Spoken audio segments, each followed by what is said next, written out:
শনিবার আসলে সলগে মুই দিক তাকানো যায় না, তাই ভাবছি আজকে ওকে ময়দার তরকারি রান্ধি দেবো। সেজন্য প্রথমে নিছি 500 ময়দা, তার মধ্যে লবণ দিয়ে জল দিয়ে ভালো করে মাহাই নিলাম। মাহাইয়ে একটু সময় ময়দাটারে ধুয়ে দেবো। মাহানি হয়ে গেলে অন্যদিকে আমি শিলি, জিরে, ধনিয়া, আদা, শুকনো লঙ্কা বাটি নেব। সুন্দর করে মশলা বাটা হয়ে গেলে উঠোই থুয়ে আমি অন্যদিকে কড়া আলু কেটে নেব। আগের থেকে মাহাইরা ময়দার মধ্যেই আমি এখন জল দেবো।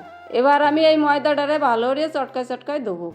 ধুয়ে এবার এই সাদা যে জলটা বেরোয়েছে এটা আমি ফেলাই দেবো। ময়দাটারে যতক্ষণ এরকম পরিষ্কার জল না বেরোবে ততক্ষণ আমি ধুতি থাকবো।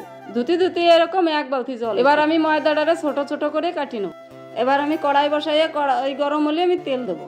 তেলটা গরম হয়ে গেলে আমি এক এক করে ময়দাটারে তেলে দিয়ে এবার উল্টোয় পাল্টায় লাল লাল করে আমি ভাজিয়ে নেব। ভাজিয়ে উঠোইতে ওই তেলের মধ্যেই আমি আলু দেবো।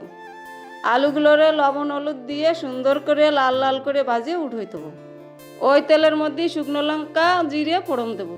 আগের থেকে বাটি রাখা মশলা, জল, লবণ, হলুদ, এর মধ্যে একটা মিক্সারে টমেটো বাটাও দেবো।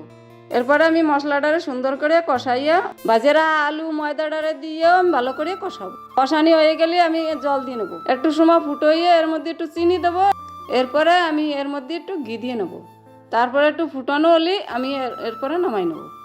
তোমরা একদিন বাড়ি বানাই খাই দিও, ভালোই লাগবে।